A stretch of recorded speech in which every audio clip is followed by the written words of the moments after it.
الله أكبر.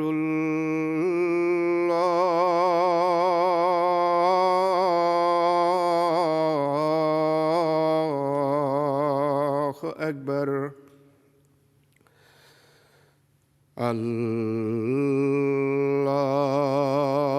الله أكبر.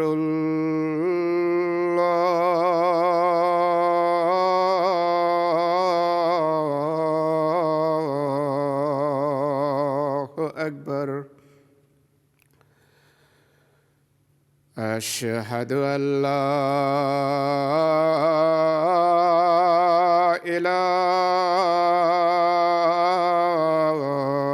إله إلا الله.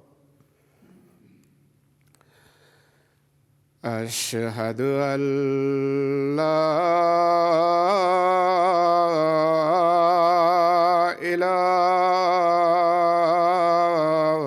إله إلا الله. أشهد أن محمدًا رسول الله.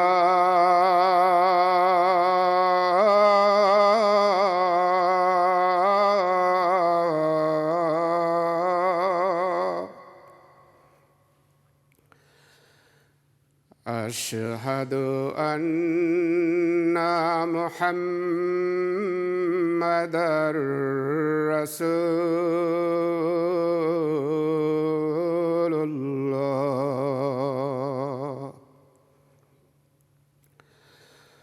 حي على الصلاة.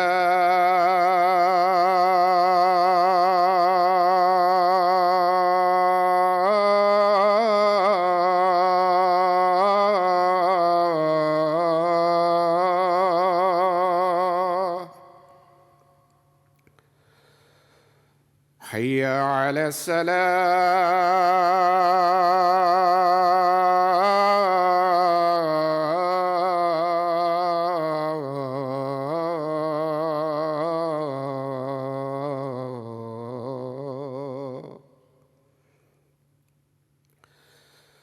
حي على الفلاح.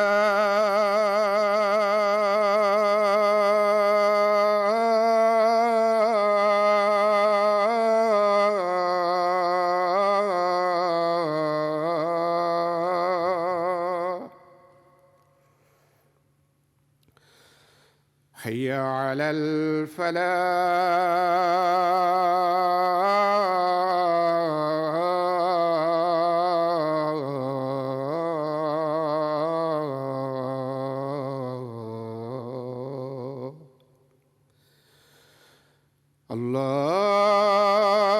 الله أكبر.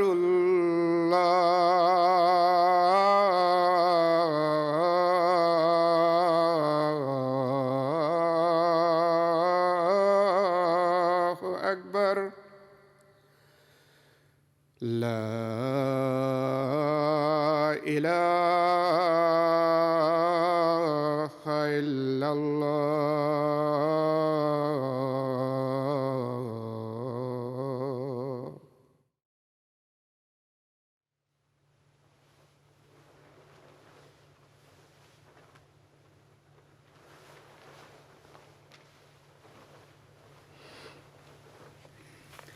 السلام علیکم ورحمۃ اللہ.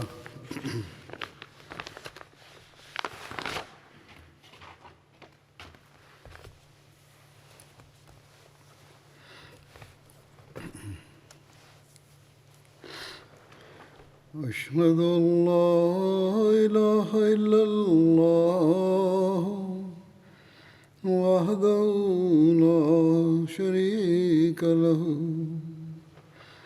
وأشهد أن محمدًا عبده ورسوله. أما بعد فأعوذ بالله من الشيطان الرجيم. بسم الله الرحمن الرحيم. الحمد لله رب العالمين الرحمن الرحيم مالك يوم الدين إياك نعبد وإياك نستعين اهدنا الصراط المستقيم صراط الذين أنعمت عليهم غير المغضوب عليهم ولا الضالين.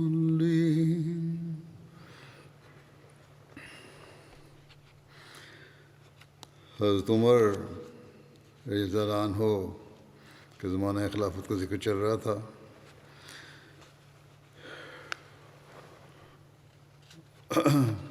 اور اس زمانے کی جو جنگیں تھیں ان کا ذکر تھا. کتب تاریخ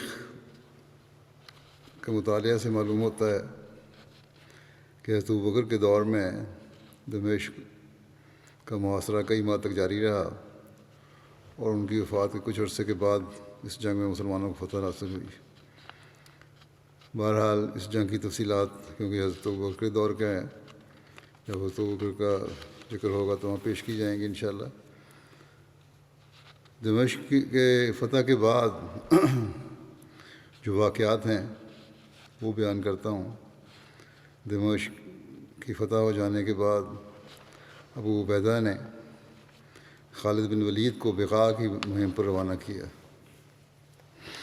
بقاء دمشق، بالبک اور حمص کے درمیان ایک وسیع علاقہ ہے جس میں بہت ساری بستیاں واقع ہیں. انہوں نے اسے فتح کیا اور ایک سریہ اگلی کارروائی کے لیے آگے بھیجا. میسنون نامی چشمہ پر رومیوں اور سریہ والوں کی مٹ بھیڑ ہو گئی. پھر دونوں میں لڑائی ہوئی. اتفاق سے رومیوں میں سے سنان نام کا ایک آدمی بیروت کے عقبی حصہ سے مسلمانوں پر حملہ کرنے میں کامیاب ہو گیا اور مسلمانوں کی اچھی خاصی تعداد کو شہید کر دیا. بیروت جو ہے یہ سمندر کے کنارے ملک شام کا ایک مشہور شہر تھا، اس لیے ان شہداء کی طرف منسوب کرتے ہوئے اس چشمے کا نام عین الشہداء پڑ گیا. ابو عبیدہ نے دمشق پر یزید بن ابو سفیان کو اپنا قائم مقام بنایا اور یزید نے دہیہ بن خلیفہ کو ایک سریہ کے ساتھ تدمر روانہ کیا تاکہ وہاں فتح کا راستہ ہموار کریں. تدمر شام کے علاقے میں ایک قدیم اور مشہور شہر ہے جو حلب سے 5 دن کی مسافت پر واقع ہے. یہ جس جدید کا ذکر ہو رہا ہے یہ حضرت ابو سفیان کے بیٹے تھے. اسی طرح ابو زہرا کشیری کو بسنیہ اور ہوارن بھیجا، لیکن وہاں کے لوگوں نے صلح کر لی. بسنیہ دمشق کے قریب ایک بستی کا نام ہے. ہوارن دمشق کا ایک وسیع علاقہ تھا جس میں بہت ساری بستیاں اور کاشتکاری والی زمینیں تھیں. شرحبیل بن حسنہ رضی اللہ عنہ نے اردن کے دارالحکومت تبریہ کو چھوڑ کر بقیہ پورے ملک پر بدریہ جنگ یعنی کہ جنگ ٹھونسی گئی تو اس جنگ کے ذریعے سے قبضہ کر لیا اور تبریہ والوں نے مصالحت کر لی. خالد بن بقاء کے علاقے سے کامیاب خالد بقاء کے علاقے سے کامیاب ہو کر لوٹے. بالبک والوں نے آپ سے مصالحت کر لی اور آپ نے ان کے ساتھ معاہدہ تحریر کر دیا. بالبک بھی دمشق سے 3 دن کی مسافت کی تاریخ میں جو لکھا ہوا ہے اور واقعہ ایک قدیم شہر ہے. یہاں دنوں کی مسافت سے مراد یہ ہے کہ اس زمانے میں جو ذریعہ تھا سفر کا اونٹوں یا گھوڑوں کے ذریعے سے اس کے ذریعے سے جو مسافت ہوتی تھی.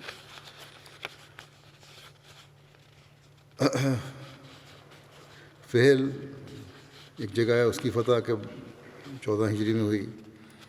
حضرت ابو عبیدہ نے حضرت عمر کی خدمت میں تحریر کیا کہ مجھے معلوم ہوا ہے کہ ہرقل حمص میں مقیم ہے اور وہاں سے دمشق فوجیں روانہ کر رہا ہے، لیکن یہ فیصلہ کرنا میرے لیے دشوار ہے کہ پہلے دمشق پر حملہ کروں یا فہل پر۔ فہل بھی شام میں ایک جگہ کا نام ہے۔ حضرت عمر نے جواباً تحریر فرمایا، پہلے دمشق پر حملہ کر کے اسے فتح کرو کہ وہ شام کا قلعہ ہے اور اس کا صدر مقام ہے، ساتھ ہی فہل میں بھی سوار دستے بھیج دو جو انہیں تمہاری طرف نہ بڑھنے دیں۔ اگر دمشق سے پہلے فہل فتح ہو جائے تو بہتر، ورنہ دمشق فتح کر لینے کے بعد تھوڑی سی فوج وہاں چھوڑ دینا اور تمام سرداروں کو اپنے ساتھ لے کر فہل روانہ ہو جانا، اور اگر اللہ تعالیٰ تمہارے ہاتھوں فہل کو فتح کرا دے تو خالد اور تم حمص چلے جانا اور شرابیل اور عمر کو اردن اور فلسطین بھیج دینا۔ خط ملتے ہی حضرت عمر کا جو خط تھا کہ جب ملا حضرت ابو عبیدہ کو تو انہوں نے فوج کے 10 افسروں کو، جن میں سب سے نمایاں ابو العاور سلمی تھے، فہل بھیج دیا اور خود حضرت خالد بن ولید کے ساتھ دمشق روانہ ہو گئے۔ رومی فوجوں نے مسلمانوں کو اپنی طرف آتے دیکھا تو اپنے گرد و پیش کی زمین میں بحیرہ تبریہ اور دریائے اردن کا پانی چھوڑ دیا، جس سے ساری زمین دلدل بن گئی اور اسے عبور کرنا دشوار ہو گیا۔ بہرحال ہرقل نے دمشق کی امداد کے لیے جو فوجیں بھیجی تھیں وہ بھی دمشق تک نہ پہنچ سکی تھیں۔ پانی کھولنے کی وجہ سے تمام راستے بند ہو گئے، مگر مسلمان ثابت قدم رہے۔ مسلمانوں کا استقلال دیکھ کر عیسائی صلح پر آمادہ ہوئے اور ابو عبیدہ کے پاس پیغام بھیجا کہ کوئی شخص سفیر بن کر آئے۔ ابو عبیدہ نے حضرت معاذ بن جبل کو سفارت کے لیے بھیجا۔ حضرت معاذ بن جبل نے ان کے سامنے اسلامی تعلیم پیش کی، مگر انہوں نے اسے قبول نہ کیا، یعنی دشمنوں نے تعلیم تھی اسے قبول نہ کیا۔ دیگر امور کے علاوہ رومیوں نے ان کو یہ پیشکش کی حضرت معاذ کو کہ ہم تم کو بلقاء کا ضلع اور اردن کا وہ حصہ جو تمہاری زمین سے متصل ہے دیتے ہیں، تم یہ ملک چھوڑ کر فارس چلے جاؤ۔ پہلے خود ہی فوجیں اکٹھی کر رہے تھے، جب دیکھا کہ ہارنے کا وقت آیا تو یہ پیشکش کی۔ حضرت معاذ نے انکار کیا اور اٹھ کر واپس چلا گیا کہ نہیں۔ رومیوں نے براہ راست ابو عبیدہ سے گفتگو کرنی چاہیے، چنانچہ اس غرض سے ایک خاص قاصد بھیجا۔ جس وقت وہ وہاں پہنچا مسلمانوں کے کیمپ میں قاصد، تو ابو عبیدہ زمین پر بیٹھے ہوئے تھے اور ہاتھ میں تیر تھے جن کو الٹ پلٹ کر رہے تھے۔ قاصد نے خیال کیا کہ سپہ سالار بڑے جاؤ چشم رکھتا ہوگا اور یہی اس کی شناخت کا ذریعہ ہوگا، لیکن وہ جس طرف آنکھ اٹھا کر دیکھتا تھا سب ایک رنگ میں ڈوبے نظر آتے تھے۔ آخر گھبرا کر پوچھا کہ تمہارا سردار کون ہے؟ لوگوں نے ابو عبیدہ کی طرف اشارہ کیا۔ وہ حیران رہ گیا اور تعجب سے ان کی طرف مخاطب ہو کر کہا کہ کیا در حقیقت تم ہی سردار ہو؟ ابو عبیدہ نے کہا ہاں۔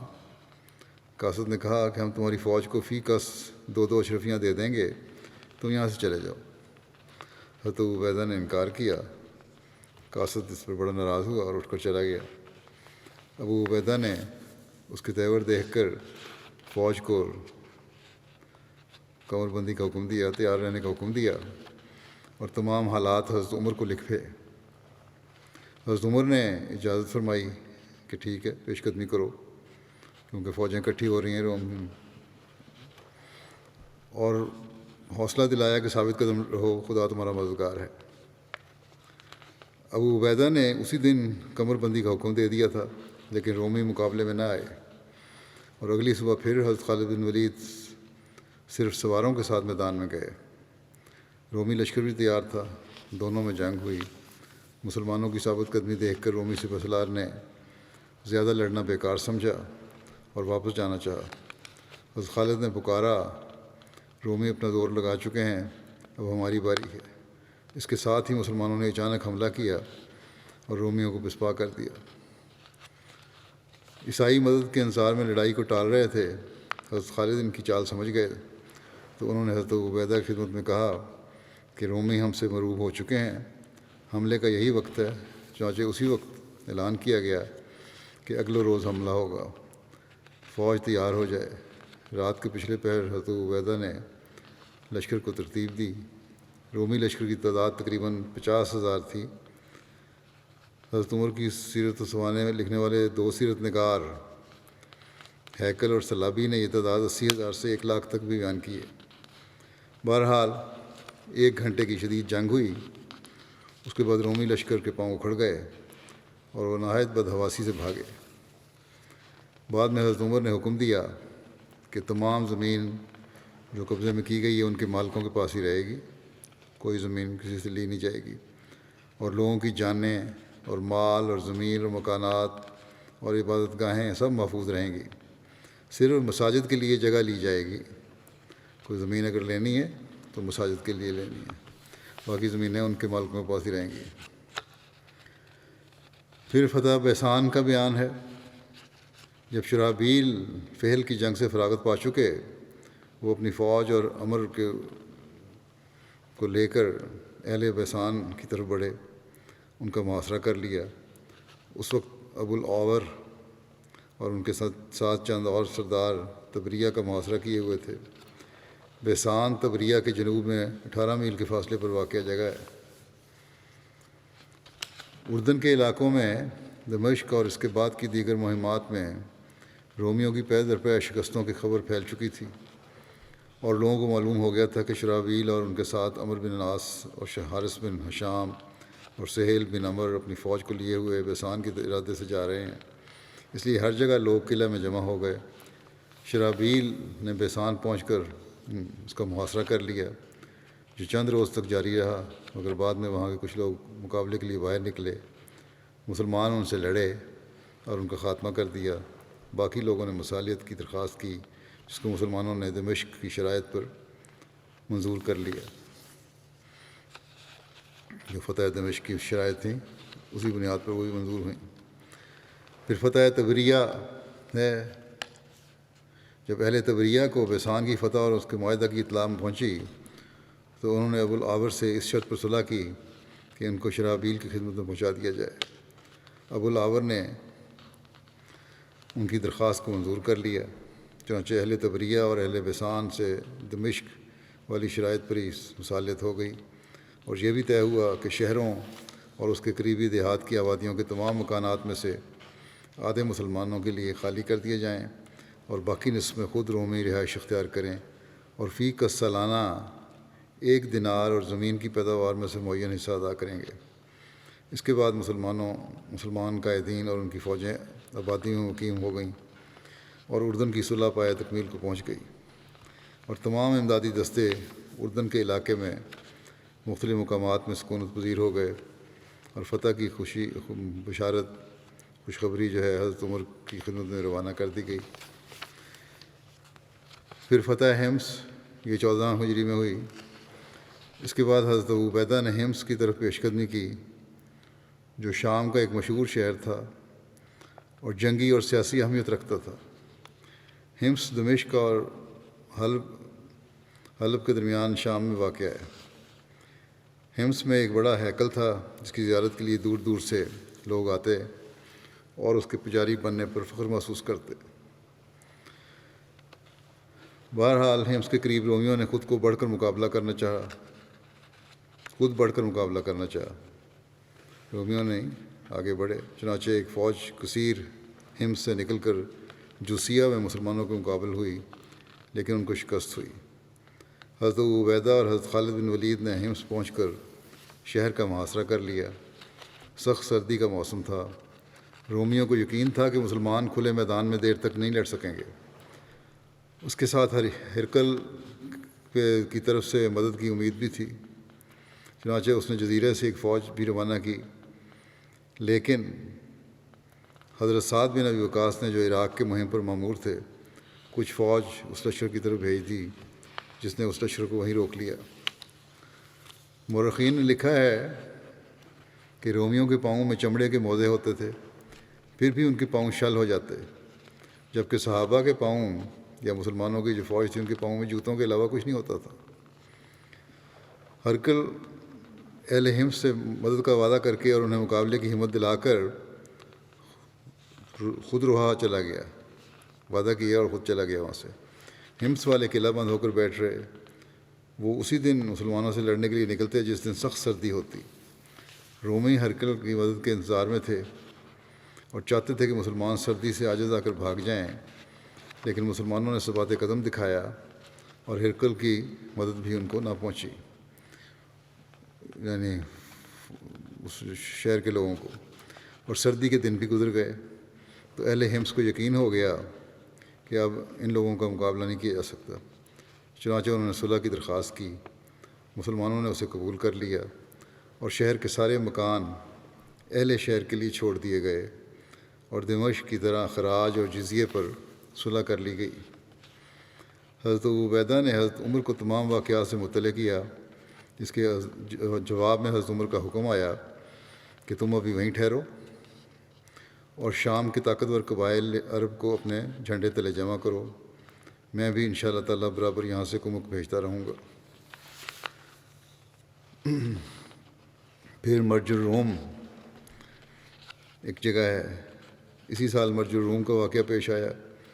مرج الروم جو ہے دمشق کے قریب ایک مقام تھا۔ واقعہ یہ ہوا کہ حضرت ابو عبیدہ فہل سے حمص جانے کے لیے حضرت خالد بن ولید کے ساتھ روانہ ہوئے۔ سب نے ذوالقلاع مقام پر پڑاؤ ڈالا۔ ان کی اس نقل و حرکت کی اطلاع ہرکل کو ہوئی تو اس نے توزرا بطریق کو روانہ کیا۔ وہ مرج دمشق اور اس کی مغربی جانب میں قیام پذیر ہوا۔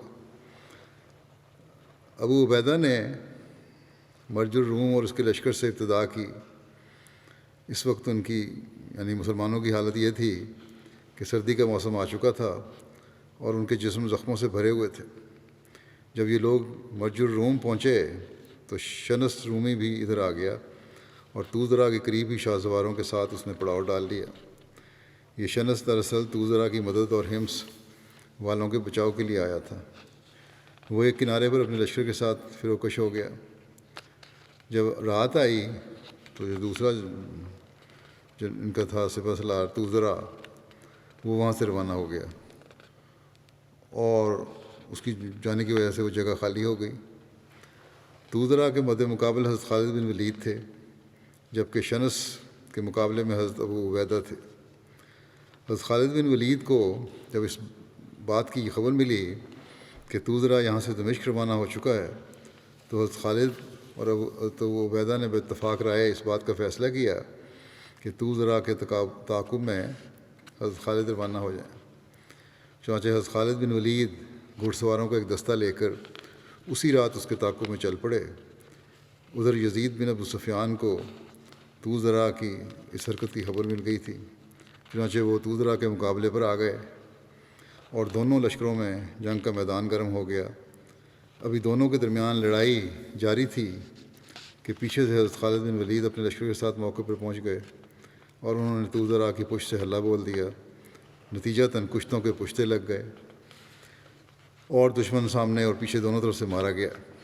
مسلمانوں نے ان کو موت کی نیند سلا دیا۔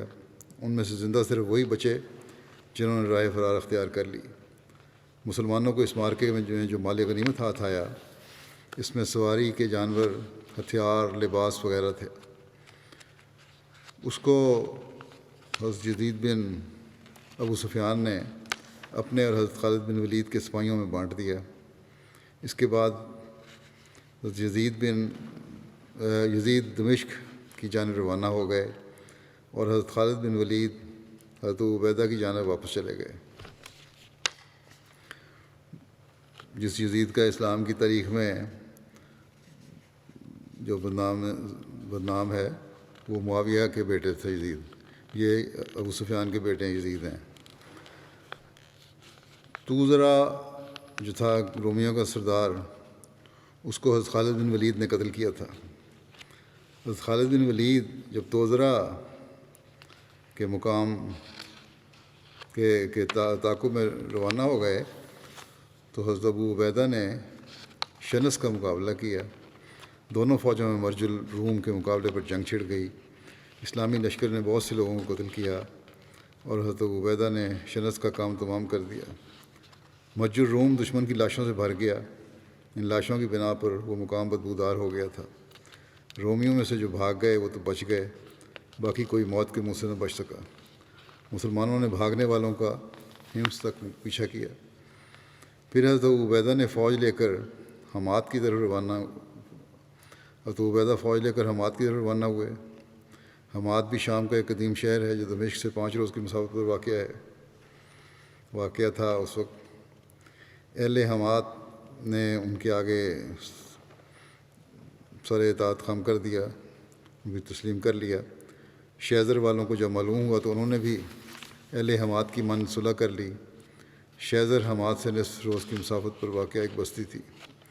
پھر حضرت ابو عبیدہ نے سلمیہ کو فتح کیا۔ سلمیہ بھی حماد سے 2 دن کی مسافت پر واقع ایک بستی تھی۔ اس کے بعد پھر لازکیہ کی فتح ہوئی، یہ 14 ہجری کی ہے۔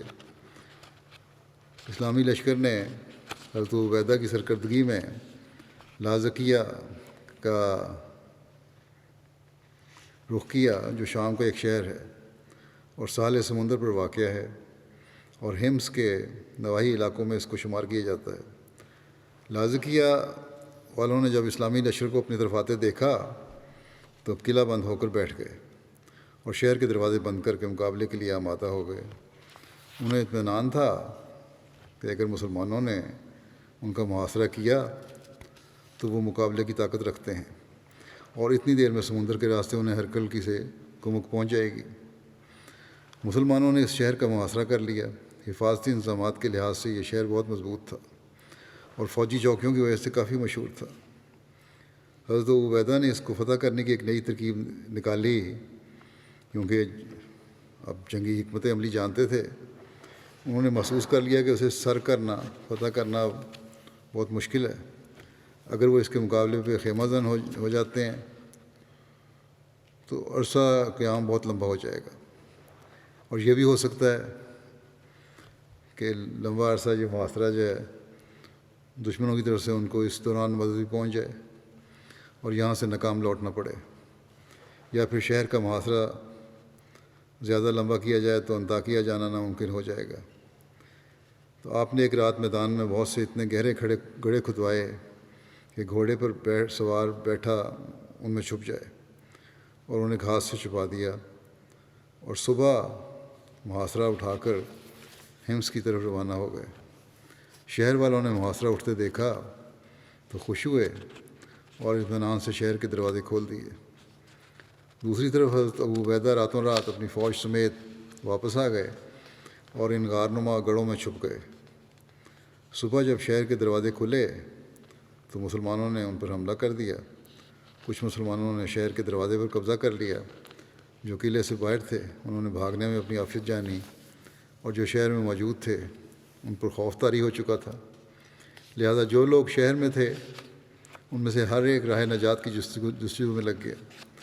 ان کے لیے اطاعت اور تسلیم کے علاوہ کوئی چارہ نہیں تھا، چنانچہ انہوں نے صلح کر لی اور بھاگنے والوں نے امان چاہی۔ مسلمانوں نے شہر میں داخل ہو کر شہر کو فتح کر لیا۔ حضرت ابو عبیدہ بن جراح نے جزیے پر صلح کر لی اور ان کا گرجا انہی کے قبضے میں رہنے دیا، اور بعد میں مسلمانوں نے اس کے قریب ہی اپنی ایک مسجد بنا لی۔ اس فتح کے بعد حضرت عمر نے لکھا کہ اس سال مزید پیش قدمی نہ کی جائے۔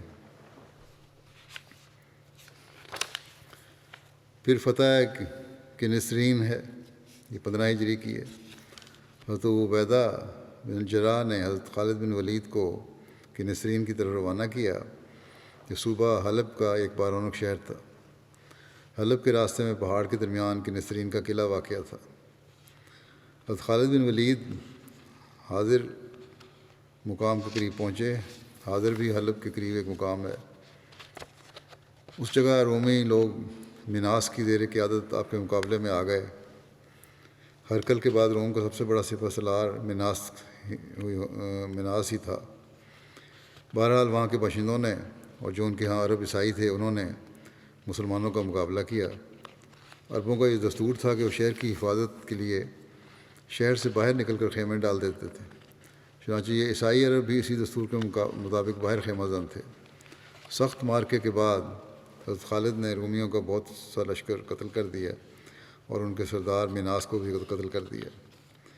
علاقے کے لوگوں نے حضرت خالد بن ولید کے پاس پیغام بھیجا کہ ہم عرب لوگ ہیں اور جنگ کرنے پر راضی نہ تھے، ہمیں زبردستی اس جنگ میں شامل کیا گیا تھا، لہذا ہم سے درگزر کیا جائے۔ اس پر حضرت خالد نے ان کا عذر قبول کیا اور ان سے اپنا ہاتھ روک لیا۔ کچھ رومی بھاگ کر کنسرین میں قلعہ بند ہو گئے۔ حضرت خالد نے ان کا تعاقب کیا، لیکن جب وہ کنسرین پہنچے تو رومی شہر کے دروازے بند کر چکے تھے۔ یہ دیکھ کر حضرت خالد نے ان کے پاس یہ پیغام بھیجا کہ اگر تم بادلوں میں جا چھپو گے تو اللہ تعالیٰ ہم کو تمہارے پاس پہنچا دے گا یا تمہیں ہماری طرف پھینک دے گا۔ کچھ دن تو وہ یوں ہی قلعہ بند رہے، لیکن آخرکار کے نسرین والوں کو یقین ہو گیا کہ اب کوئی راہ نجات نہیں۔ چنانچہ انہوں نے درخواست کی کہ حمص کی صلح کی شرائط پر انہیں امان دی جائے، لیکن حضرت خالد نے انہیں حکومت اولی کی سزا دینے کا فیصلہ کر جو پہلے وہ حکومت اولی انہوں نے کی تھی اس کی سزا دینے کا فیصلہ کر چکے تھے حضرت خالد، اس لیے شہر کو تباہ کرنے کے سوا اور کسی بات پر راضی نہ ہوئے۔ اہل کنسرین اپنے مال و متاع اور اہل و عیال کو تقدیر کے حوالے کر کے انطاکیہ بھاگ گئے۔ جس وقت حضرت عبیدہ بن جراح کنسرین پہنچے تو انہوں نے حضرت خالد بن ولید کے اس فیصلے کو عدل و انصاف کے عین مطابق پایا اور شہر کے قلعے اور فصیلیں منہدم کر دیں۔ اس کے بعد انہوں نے محسوس کیا کہ انصاف کے ساتھ شفقت کا سلوک بھی ہونا چاہیے۔ یہ تو انصاف تھا جو پہلے کیا گیا دشمنوں سے، اب شفقت بھی مسلمانوں کو کرنی چاہیے۔ پھر انہوں نے یہ کیا شفقت کے لیے کہ اہل شہر کو ان کی درخواست کے مطابق امان بھی دے دی، اور یہ بھی کہا جاتا ہے کہ شہر کے کلیسا اور مکان تقسیم کر دیے گئے، چرچ بھی اور مکان بھی تقسیم کر دیے گئے، اور نصف حصے پر مسلمان قابض ہو گئے، نصف حصہ انہی کے پاس رہنے دیا۔ ایک روایت یہ بھی ہے کہ شہر کی کچھ زمین لے کر وہاں مسجد تعمیر کر دی گئی اور باقی سب کچھ بدستور اہل علاقہ کے قبضے میں ہی رہنے دیا۔ جو لوگ انطاکیہ بھاگ گئے تھے وہ بھی جزیہ قبول کر کے واپس آ گئے تھے۔ دوسرے مفتوحہ علاقوں کی طرح یہاں کے لوگوں نے سے بھی بہتر سلوک کیا گیا اور صحیح مساوات کی بنیاد پر ان کے درمیان عدل قائم کیا گیا، جس میں کوئی طاقتور کسی بھی کمزور پر ظلم و جبر نہیں کر سکتا تھا۔ پھر فتح کیساریہ ہے، یہ بھی 15 ہجری کی ہے۔ کیساریہ شام کا ساحلی شہر ہے جو طبریہ سے 3 دن کی مسافت پر واقع تھا۔ یہ جنگ کس سال میں ہوئی اس کے بارے میں متفرق روایات ملتی ہیں۔ ایک تو ہے نا کہ 15 ہجری، دوسرے قول کے مطابق 16 ہجری میں ہوئی، اور تیسری روایت کے مطابق 19 ہجری، اور چوتھے قول کے مطابق 20 ہجری میں ہوئی۔ بہرحال جس وقت حضرت عبیدہ شمالی روم میں فاتحانہ پیش قدمی فرما رہے تھے، حضرت عمر بن عاص اور حضرت شرحبیل بن حسنہ روم کی ان فوجوں سے جنگ آزما تھے جو فلسطین میں جمع تھیں اور انہیں شکست دینے کی کوشش کر رہے تھے، لیکن یہ کوئی آسان کام نہ تھا۔ یہ فوجیں کثرت تعداد اور سامان کے اعتبار سے بہت قوی تھیں، اور ان کی قیادت روم کا سب سے بڑا سپہ سالار اطربون کر رہا تھا، جس کی بعید النظری اور جنگی سوجھ بوجھ مملکت میں اپنا کوئی حریف نہ رکھتی تھی۔ اس نے سوچا کہ فوج کو مختلف مقامات پر پھیلا دیا جائے تاکہ زمام اقتدار بھی تنہا اسی کے ہاتھ میں رہے، اور اگر اس فوج کے کچھ حصوں پر عرب فتح بھی پائیں تو دوسرے حصے اس سے متاثر نہ ہوں۔ چنانچہ اس نے رملہ اور اسی طرح ایلیا پر ایک بھاری لشکر متعین کیا اور اس کی حمایت کے لیے غزہ، سبستیہ، نابلس، لد اور یافا میں فوجیں چھوڑ دیں۔ اس کے بعد عربوں کی آمد کے انتظار میں بیٹھ گیا۔ اسے یقین تھا کہ وہ عربوں پر فتح پانے اور ان کی قوتوں کو پراگندہ کرنے کی طاقت و قوت رکھتا ہے۔ حضرت عمر بن عاص نے موقع کی نزاکت کو محسوس کر لیا انہوں نے سوچا کہ اگر وہ اپنی تمام فوجوں کے ساتھ اطرابون کے مقابلے میں صف آراہ ہوتے ہیں تو رومی فوجیں ایک دوسرے سے مل جائیں گی اور وہ ان پر فتح یاب نہ ہو سکیں گے، بلکہ ہو سکتا ہے کہ رومی ان پر فتح پا لیں۔ چنانچہ انہوں نے حضرت عمر کو خط لکھا تو آپ نے یزید بن ابو سفیان کو حکم دیا کہ اپنے بھائی معاویہ کو کیساریہ فتح کرنے بھیجو تاکہ بحری راستے سے اطرابون کو مدد نہ پہنچ سکے۔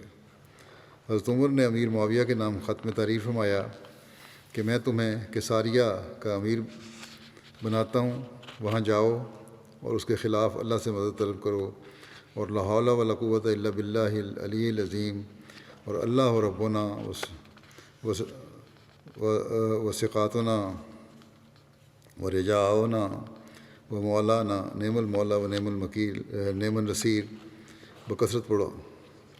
یعنی گناہ سے بچنے کی طاقت اور نیکی کرنے کی طاقت صرف اللہ ہی کی ہے، اللہ ہی کو ہے جو بہت بلند شان والا اور بہت عظمت والا ہے، اور اللہ ہمارا رب ہے اور ہمارا بھروسہ ہے، اور وہ ہماری امید گاہ ہے، وہ ہمارا مولا ہے، اور کیا ہی اچھا مولا اور کیا ہی اچھا مددگار ہے۔ الفاروق میں لکھا ہے کہ کیساریہ پر اول 13 ہجری میں عمر بن عاص نے چڑھائی کی اور مدت تک محاصرہ کیے پڑے رہے لیکن فتح نہ ہو سکا۔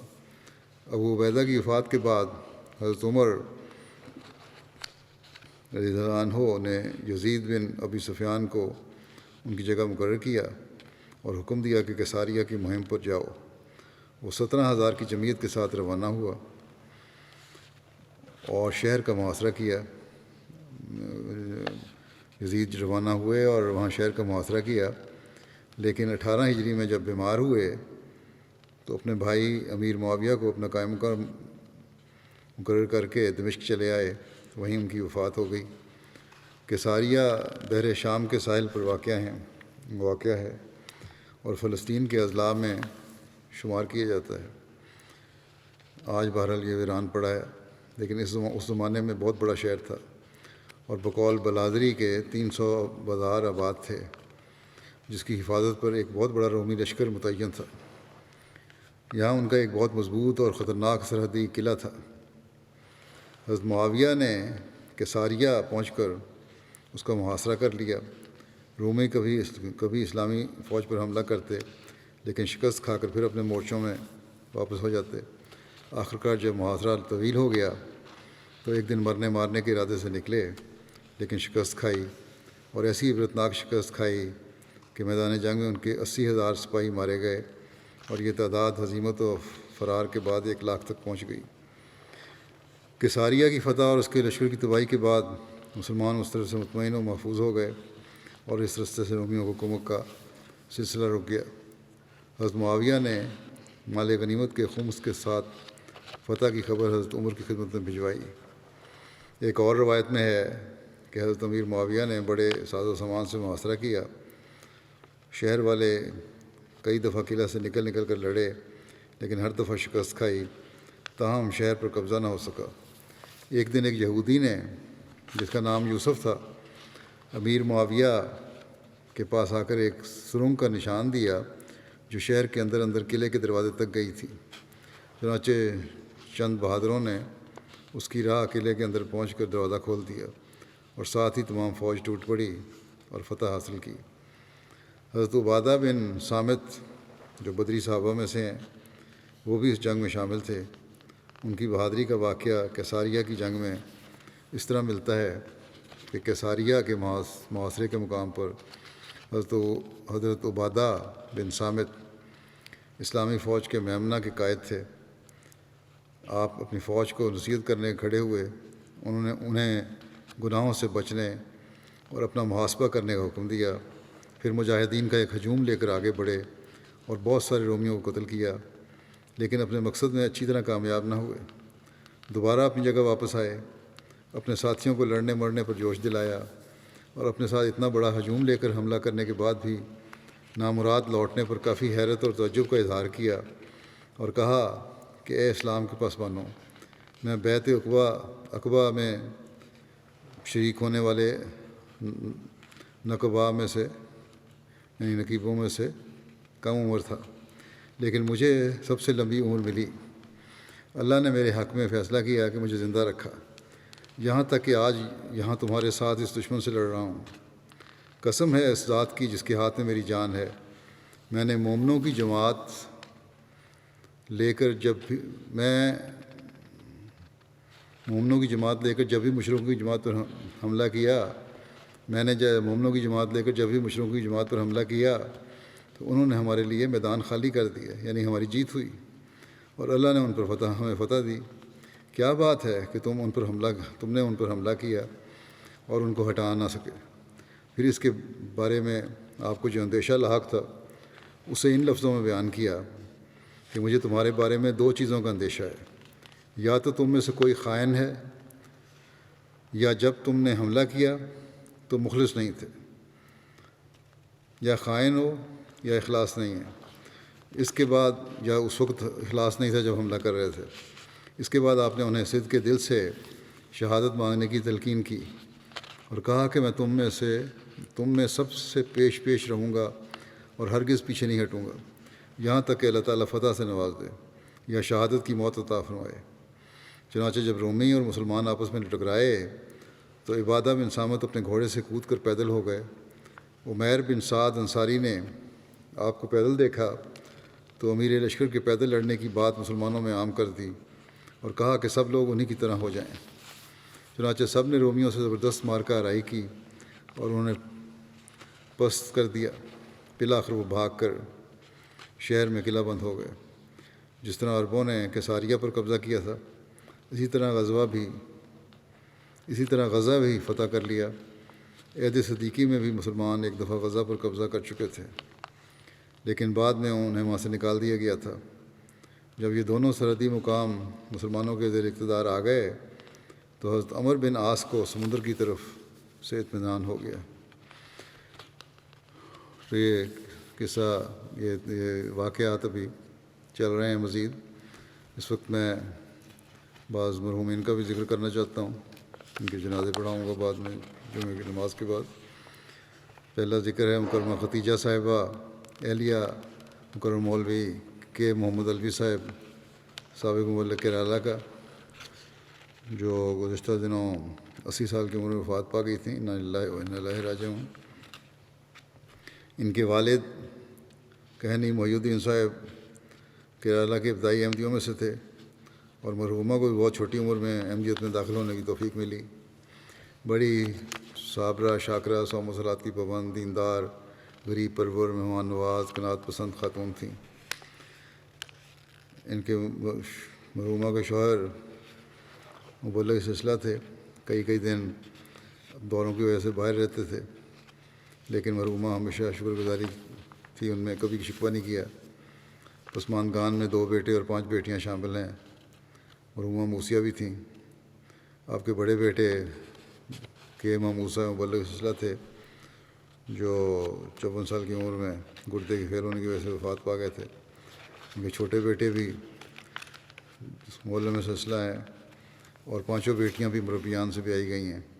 اللہ تعالیٰ مرحومہ سے مغفرت و رحم کا سلوک فرمائے۔ اگلا ذکر ہے ملک سلطان رشید خان صاحب کوٹ فتح خان کا، سابق امیر ضلع اٹک تھے یہ۔ سلطان رشید خان صاحب، ملک سلطان رشید خان صاحب 22 اگست اور 22-23 کی درمیانی شب وفات پا گئے۔ انا للہ و انا الیہ راجعون۔ اللہ تعالیٰ کے فضل سے موسی تھے۔ ان کے والد کرنل ملک سلطان محمد خان صاحب نے 23 سال کی عمر میں 1923 میں حضرت مسلم موعود کے ہاتھ پر بیعت کی تھی۔ اپنے خاندان میں اکیلے احمدی تھے۔ پھر ان کی شادی ہو گئی عائشہ صدیقہ صاحبہ، جو فتح محمد صاحب سیال کی بیٹی تھیں، ان سے حضرت مسلم موعود نے کروائی تھی یہ شادی۔ ان کے دادا کا نام، سلطان رشید صاحب کے دادا کا نام ملک سلطان سرخرو خان تھا۔ انہیں برطانوی بادشاہ کے دربار میں نمایاں مقام حاصل تھا اور دربار میں کرسی دی جاتی تھی۔ انہیں اپنے بیٹے ملک سلطان محمد خان صاحب کے 4 سال کے بعد احمدیت قبول کرنے کی سعادت نصیب ہوئی۔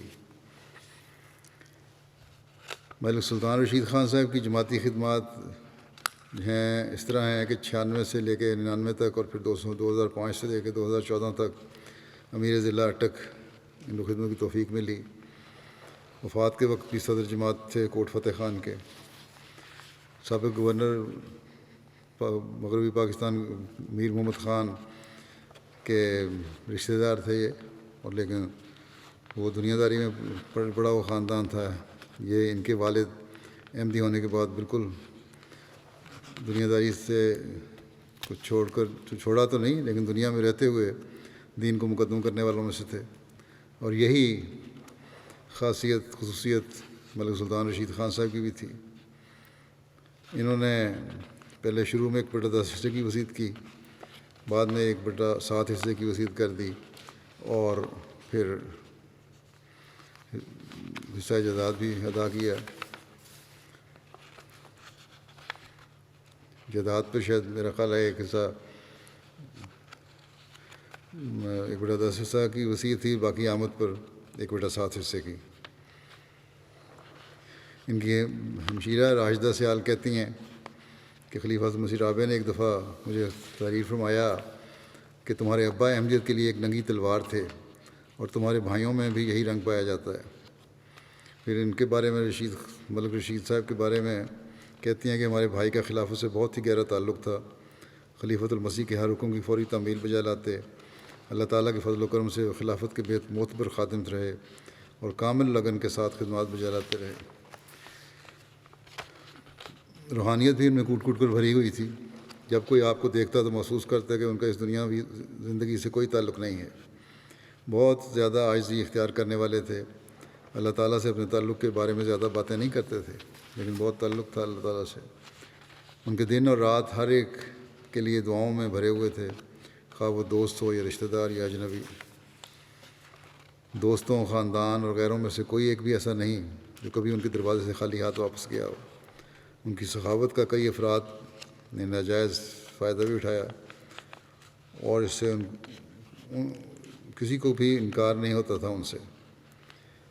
ایک خاتون کہتی ہیں میری بھانجی کے پاس آئی اور کہنے لگی کہ ان ضرورت مند گھروں کا کیا بنے گا جہاں صرف سلطان رشید صاحب کے پیسوں سے چولہے جل رہے تھے، یعنی کہ کھانا گزارا ان کا سلطان رشید صاحب کی مدد سے ہوتا تھا۔ انہوں نے کس قدر سخاوت کا مظاہرہ کیا، اس کہتی ہیں ہمیں اس کا حقیقی ادراک نہیں ہے۔ کہتی ہیں میری بھانجی نے ایک دن ان سے پوچھا کہ کیا لوگ آپ کی اتنی خدمت جو آپ لوگوں کی کرتے ہیں قدر کریں گے اور یاد رکھیں گے؟ تو آپ نے کہا کہ شاید نہ رکھیں یاد مجھے، لیکن میری نیت صرف یہ ہے کہ اللہ تعالیٰ میرے سے راضی ہو جائے۔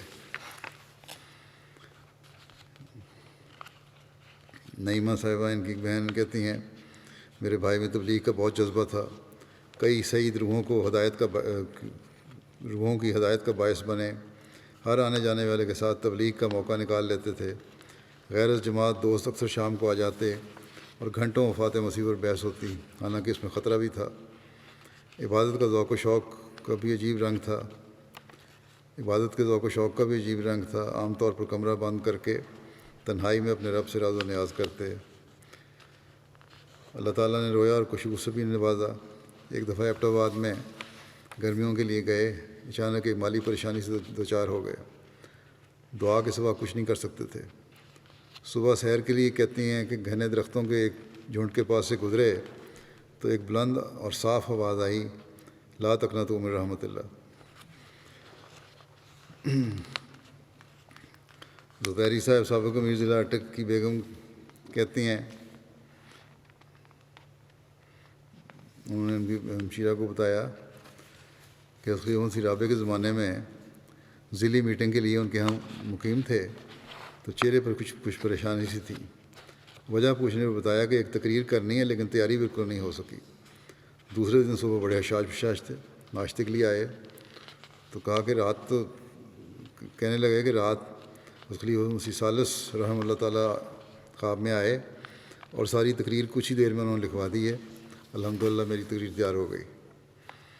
اللہ تعالیٰ پر توکل کا یہ عالم تھا کہ گاؤں میں تنہا دشمن میں گھرے ہوئے کمال اطمینان سے سالہ سال زندگی بسر کی، نہ کوئی ڈر تھا نہ گھبراہٹ، بے حد بہادر تھے، کہتے تھے حکم الہی کے بغیر تو پتہ بھی نہیں ہل سکتا۔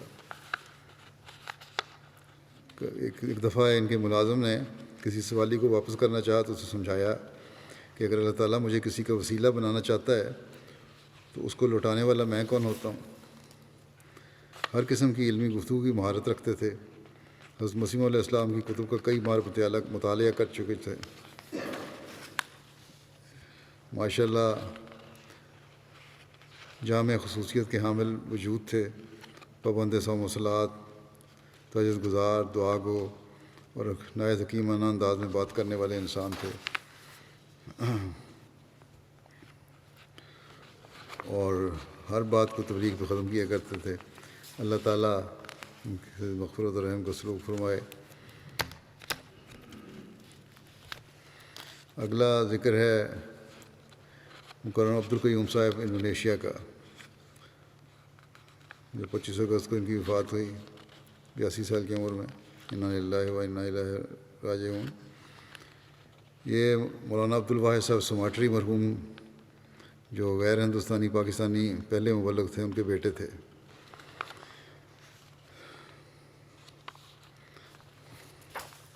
انڈونیشیا کے ایک مشہور ٹیکنیکل اسکول سے انہوں نے کیمیکل انجینئرنگ میں بیچلر کی ڈگری حاصل کی، پھر سرکاری اسکالرشپ پر اعلیٰ تعلیم کے لیے فرانس گئے اور پیٹرولیم اکنامکس میں وہاں ماسٹر کی ڈگری حاصل کی، پھر منسٹری آف انرجی اور منرل ریسورسز میں ملازم ہوئے، وہاں مختلف عہدوں پر فائز رہے۔ ریٹائر ہونے کے باوجود اپنے فیلڈ کے ماہر کے طور پر ان سے کام لیا جاتا تھا۔ پھر 73 سال کی عمر میں بڑی محنت سے انہوں نے یونیورسٹی آف انڈونیشیا سے کیمیکل انجینئرنگ میں پی ایچ ڈی کی ڈگری بھی حاصل کر لی۔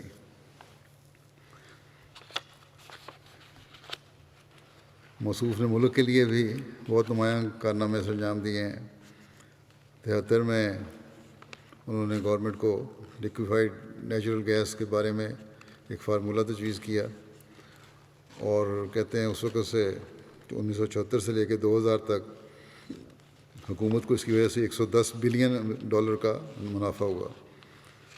بہرحال احمدی ہر جگہ ملک و قوم کی خدمت کرنے کے لیے ہر وقت تیار رہتا ہے، لیکن انڈونیشیا میں بھی ملا کے زیر اثر بعض علاقوں میں احمدیت کی مخالفت بہت زیادہ ہو جاتی ہے، لیکن پھر بھی ہمارا کام تو یہی ہے کہ ملک سے وفادار رہیں۔ ان کو سول سرونٹ کے لیے سب سے اعلیٰ ایوارڈ بھی ملا ملک کا۔ 2005 میں دوسرا بڑا ایوارڈ ملا جو نیشن گورنمنٹ فوج سے باہر شعبہ میں بہت زیادہ نمایاں کارنامہ سر انجام دینے والوں کو دیتی ہے، اور ان کے جو ہیروز ہوتے ہیں ان کو قبرستان میں ایک ملٹری سیریمنی کی ہوتی ہے، اس میں دفن کیا جاتا ہے۔ بہرحال مرحوم کیونکہ وہاں دفن نہیں ہونا تھا، اس لیے ملٹری سیریمنی جو تھی ان کی وفات پہ اب مقبرہ موسیان پرونگ میں منعقد ہوئی، اور وہاں ان کو اعزاز کے ساتھ دفن کیا گیا۔ بہت پیار کرنے والے تھے اور اپنے بہن بھائیوں کو بہت خیال رکھتے تھے۔ ان کے والد نے نصیحت کی تھی بہن بھائیوں کا خیال رکھنا، اور ہمیشہ اس پر انہوں نے عمل کیا۔ مربیان اور واقعی زندگی کے ساتھ نہایت عزت و احترام سے پیش آتے تھے۔ ان کے چھوٹے بھائی باسط صاحب بھی مربی سلسلہ بھی ہیں اور امیر جماعت بھی ہیں انڈونیشیا کے۔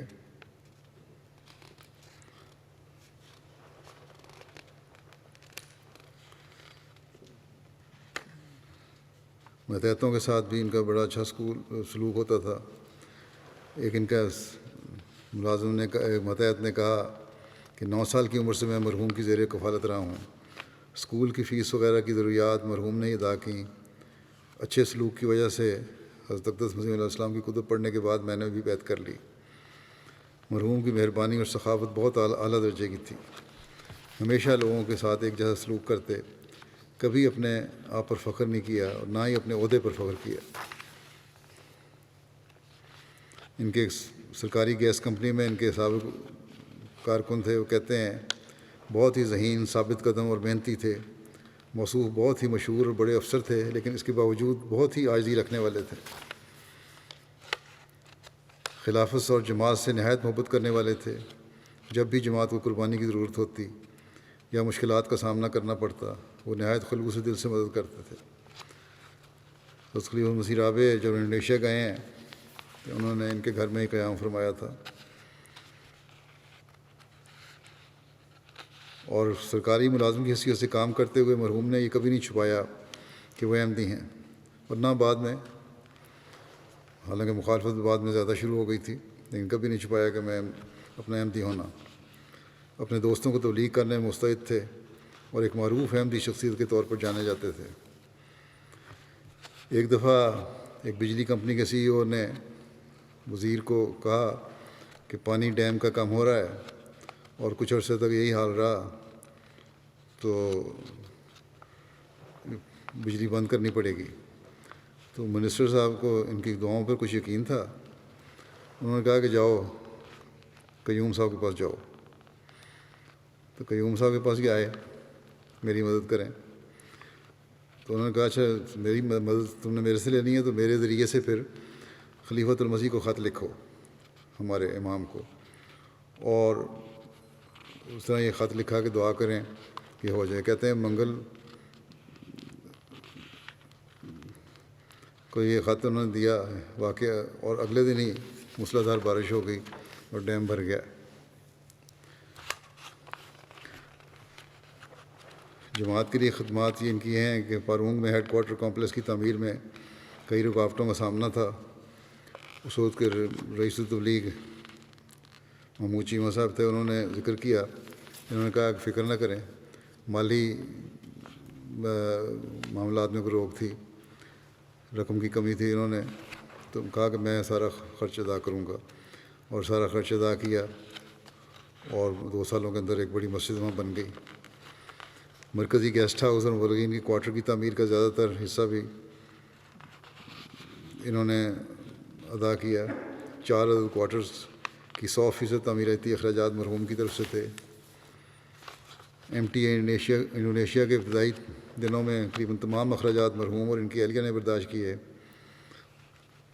مغربی جکارتا میں واقع اسٹوڈیو کے لیے استعمال کیا جاتا تھا ان کا گھر۔ کارکنان کے الاؤنس کی ادائیگی کے اخراجات بھی مرحوم کی طرف سے تھے۔ انڈونیشیا میں ہومیوپیتھی کے ابتدائی دنوں میں ادویات سے لے کر کلینک کی جگہ تک کے تمام اخراجات مرحوم کی فیملی نے برداشت کیے۔ واحد سینئر ہائی اسکول کے ابتدائی تعمیراتی اخراجات بھی مرحوم کے خاندان کے عطیات سے آئے، ان کا زیادہ تر حصہ انہی کا ہوتا تھا اس میں۔ قادیان میں انڈونیشین گیسٹ ہاؤس جو سرائے ایوب زیر تعمیر ہے، اس کے لیے بھی انہوں نے نمایاں مالی قربانی کی۔ مرحوم نے مرکز کے گرد کافی زمین خریدی، پھر رہائش کے لیے جماعت کو دے دی۔ معصوم احمد صاحب پرنسپل جامعہ احمدیہ انڈونیشیا لکھتے ہیں کہ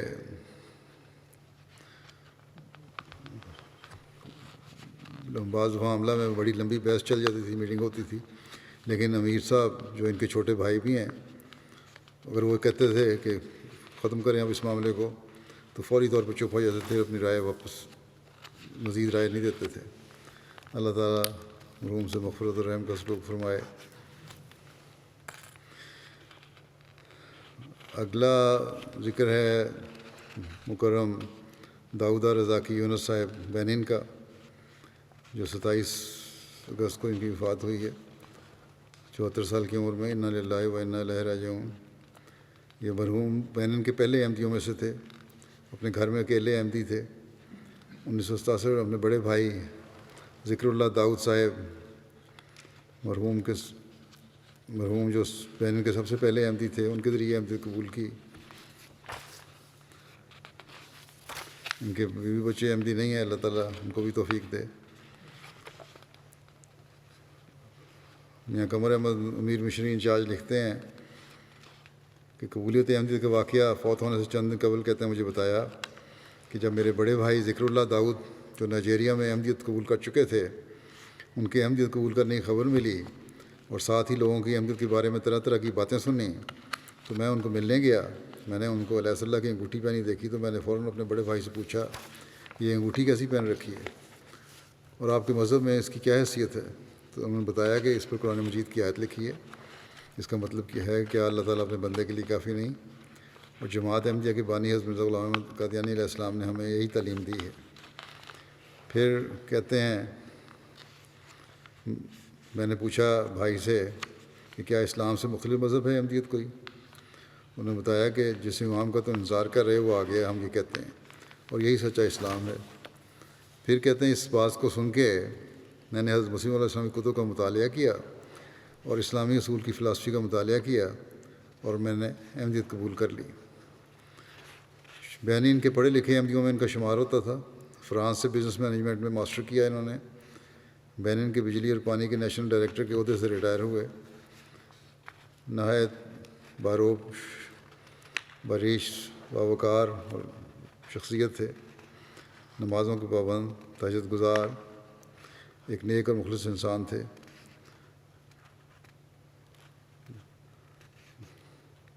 حضرت مسیح علیہ السلام اور خلفاء سے بے پناہ محبت تھی۔ ان کی کتب کا مطالعہ آپ کا معمول تھا۔ بہت سے جماعتی عہدوں پر فائز رہے اور جماعت بینین کے لیے آپ کی بہت سی خدمات ہیں۔ چیئرمین ہیومینٹی فرسٹ کے عہدے پر پہلے تھے، یہ میڈیکل کیمپس لگایا کرتے تھے اور خود ڈاکٹرز کے ساتھ جا کر سارا دن بغیر کھائے انسانی خدمت میں مصروف رہتے تھے۔ ڈاکٹر قمر احمد علی صاحب کہتے ہیں بینین میں بطور ڈاکٹر خدمت کی توفیق ملی مجھے۔ وہ کہتے ہیں کہ دوران میڈیکل کیمپس کے دوران خواہ تھکاوٹ ہوتی ہے، سفر کی وجہ سے لیٹ سوتے، ہمیشہ میں نے ان کو رات کو لمبی تہجد پڑھتے دیکھا۔ جب بھی آنکھ کھلی ان کو تہجد پڑھتے دیکھا۔ جب کوئی تقریر کرتے تو بڑے ہی درد کے ساتھ شرائط بیعت پر عمل کرنے کی تلقین کرتے۔ ظفر احمد صاحب ظفر وہ اللہ کہہ رہے ہیں کہ جب بھی کوئی تقریر کرتے درد کے ساتھ شرائط بیعت پر عمل کرنے کی تلقین کرتے، اور کہتے ہیں خاکسار کو کہا کرتے تھے کہ جب تک ہر احمدی حضرت مسیح علیہ السلام کے اس انعام کو نہیں سمجھتا، یعنی علیہ صلی اللہ بکاف عبدہ، تو وہ مادیت پرست ہے۔ پھر امیر صاحب لکھتے ہیں 2006 میں جماعت کو 30 ایکڑ کا ایک قطعہ عنایت کیا۔ 2021 میں کہتے ہیں میں نے خواہش ظاہر کی کہ بینین میں مدرسۃ الحفظ کی بلڈنگ بنوا کر جماعت کو تحفہ پیش کریں، تو انہوں نے بڑا مسکرا کے کہا کہ انشاءاللہ، اور یہ شروع بھی ہو گیا ہے۔ کہا کرتے تھے کہ اگر جماعت کے بچے پڑھ لکھ جائیں تو بینین کی جماعت افریقہ کی بڑی جماعتوں میں سے ہوگی۔ آپ بچوں کی جماعت کی قیمتی کتابیں بطور انعام دیا کرتے تھے۔ یتیم خانہ بین الاکرام میں گئے تو ڈاکٹر ولید صاحب جو وہاں کے انچارج ہیں، ان کو نصیحت کی کہ ان بچوں کی صحت اور سیکیورٹی کا بہت خیال رکھیں، کیونکہ یہ ہماری جماعت اور قوم کے بچے ہیں اور ہم سب ان کے والدین ہیں، اور دعائیں بھی دیں۔ اللہ تعالیٰ مرحوم سے مغفرت اور رحم کا سلوک فرمائے، ان سب کے درجات بلند فرمائے۔ جیسا کہ میں نے کہا کہ نماز کے بعد ان کے جنازہ غائب ادا کروں گا۔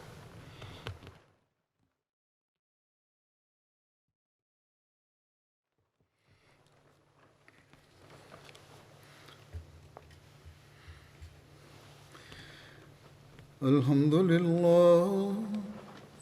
للہ نحمده ونستعینه ونستغفره ونؤمن به ونتوکل علیہ ونعوذ باللہ من شرور انفسنا ومن سیئات اعمالنا من يهده الله فلا مضل له ومن يضلل فلا هادي له ونشهد أن لا إله إلا الله ونشهد أن محمدا عبده ورسوله عباد الله رحمكم الله إن الله يأمر بالعدل والإحسان وإيتاء ذي القربى وينهى عن الفحشاء والمنكر والبغي يعظكم لعلكم تذكرون اذكروا الله يذكركم وادعوه يستجب لكم ولذكر الله أكبر